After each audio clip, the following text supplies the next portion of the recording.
안녕하세요. 행복한 기다림 미TV입니다. 저희 병원 게시판을 연 지 16년 되었습니다. 5월 8일 어버이날 개원을 했고 그동안 수만 건의 질문이 있었습니다. 대개 내원식이 검사 실패 언제 하나요? 시험관이 안 아픈가요? 등등 평이한 질문인데요. 오늘 제목처럼 시험관하기 시술을 실패한 후 그 원인이 어디에 있는지를 묻는 글들도 간간히 올라오곤 합니다. 그래서 이 문제에 대해 의학적인 면과 가족 사회적인 면 두 가지로 나눠서 답변을 드리려고 합니다.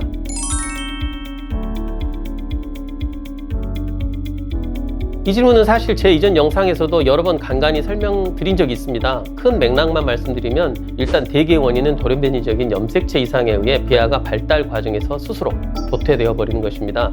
이런 일은 젊은 여성보다는 나이 든 여성에게서 더 잘 일어나는데 당연히 나이가 35세를 넘어갈수록 난자의 노화가 일어나 DNA의 질적인 면이 저하되기 때문입니다. 그런데 이런 일은 남자에게도 일어납니다.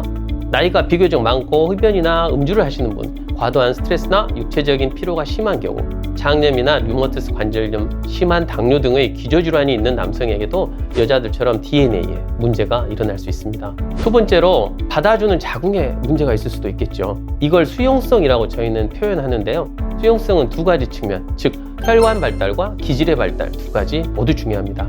한마디로 밭으로 치면 물도 잘 통하고 땅이 기름져야 한다는 건데 그렇지 않은 경우 당연히 임신은 잘 되지 않게 됩니다. 그 외에 자궁의 유착이나 근종, 폴립 등 해부학적인 것도 원인이 될 수 있겠습니다. 최근에 영상에서 말씀드렸던 만성 자궁 내막염도 착상 실패를 일으킨다는 점은 전 영상 참고하시고요. 세 번째로 여성의 면역학적 요인입니다. 자가 면역 항체가 양성이거나 할 경우에 정자나 배아를 공격해서 유산을 시키거나 착상을 방해할 수 있고 이 경우는 수액치료로 교정이나 조절이 어느 정도는 가능합니다. 그 외 습관성 유산편에서 다른 소소한 다른 요인들도 원인으로 생각하시면 됩니다. 자, 일단 원인은 이 정도로 생각하시면 되고요. 아까 제목에서 언뜻 보았던 전후기, 아빠 효과에 대해서 알아보도록 하겠습니다.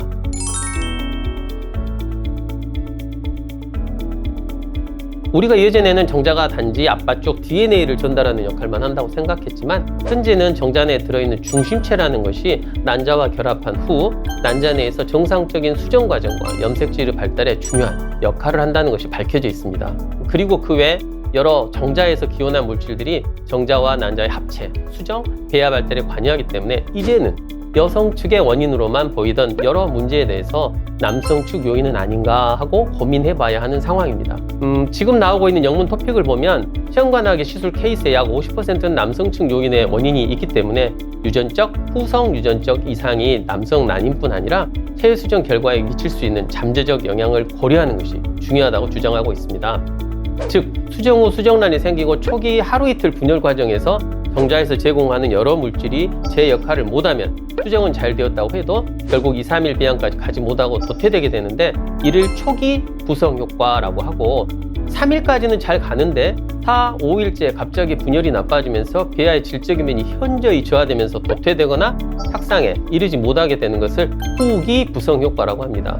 후기 부성 효과는 대개 정자 DNA가 정자 생성 과정과 사정 과정에서 문제가 생겨서 발생하는데 정액 내의 미성숙 정자가 많거나 백혈구가 많아서 정액 환경이 활성산소에 노출이 심할 경우가 그 원인이 됩니다. 결론은 우리가 난자와 정자가 수정되고 수정란이 점차 분열해서 착상에 이를 정도로 잘 발달한 배아가 되기 전에 과도한 활성산소 등에 의해 데미지를 입은 정자의 DNA로 인해 배아 발달 후기 과정이 일어나지 못하고 배아가 착상 전에 도태되는 것이 시험관하기 시술 실패의 주요한 원인 중 하나가 된다는 사실입니다. 이걸 다시 생각해본 한 연구를 따라가 봅시다. 이 연구에서 3번 이상 실패한 그룹을 A, 첫 시험관 하는 그룹을 B로 해서 동일한 난자를 A, B 그룹에 난자 공여로 제공했는데 여러 번 실패한 그룹에서 처음 시도하는 그룹에 비해 배아 발달률, 착상률 등이 현저히 낮았고 그 이유는 여러 번의 실패가 다른 이유가 없는 상태에서는 정자 내의 여러 물질들의 역할과 정자 DNA 문제 때문일 수 있다고 지적했습니다. 한마디로 난자를 바꿔줘도 여러 번 실패한 그룹에서 잘 안 되고 그 난자로 첫 시도 그룹에서 임신이 잘 되는 것으로 봐서 정자 문제가 확실히 착상과 분열, 임신에 지장을 준다는 것을 암시합니다.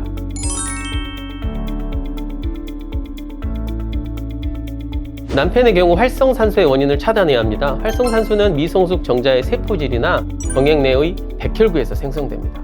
백혈구는 염증이나 스트레스로 인해 발생하게 되고 이를 역전시키는 것은 크게 두 가지입니다. 하나는 항산화 물질 치료입니다. 우리가 잘 알고 있는 비타민 E나 C, 녹차의 카테킨, 바이오 아르지니나라는 이름으로 잘 알려진 아르기닌, 코엔자임 Q10 등을 꾸준히 복용하면서 적절한 운동을 하고 너무 무리하지 않도록 하고 음낭의 온도를 체온보다 높아지지 않도록 잘 유지하는 것이 중요합니다. 두 번째로 생활 속에서 금주금연하고 스트레스 받지 않도록 어떻게든 노력하는 자세도 중요하겠습니다. 살면서 스트레스 받고 싶지 않다고 마음대로 되는 게 아니라는 것은 저도 잘 알고 있습니다. 하지만 이를 해소하기 위한 자신만의 방법을 찾고 긍정적인 생각으로 삶을 사려고 노력하시는 것은 필요하리라 생각합니다. 정상정자를 고른다고 해서 그 형태학적 면이 그 DNA가 정상이라는 것을 담보하진 않습니다. 그러나 다핵정액부나 꼬리가 여러 개인 정자, 머리 내 공포가 너무 큰 정자 등 이상한 정자는 아까 말한 DNA가 이상할 가능성이 매우 높으니까 가급적 이런 경우는 특수 미세 수정을 해서 정상정자를 골라내려고 노력해야 합니다.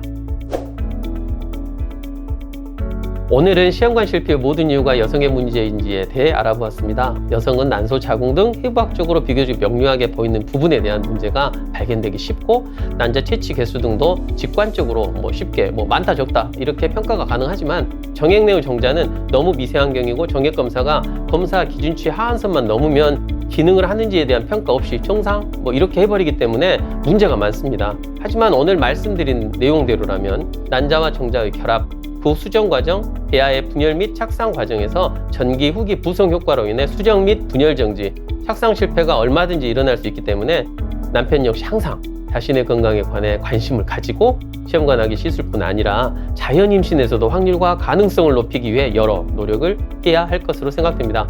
제가 처방하는 비타민 결코 아무 이유 없이 근거 없이 하지 않으니 꼭 믿으시고 잘 복용하기를 다시 한번 추천해 드립니다. 그럼 이번 영상 여기서 마치겠습니다. 감사합니다.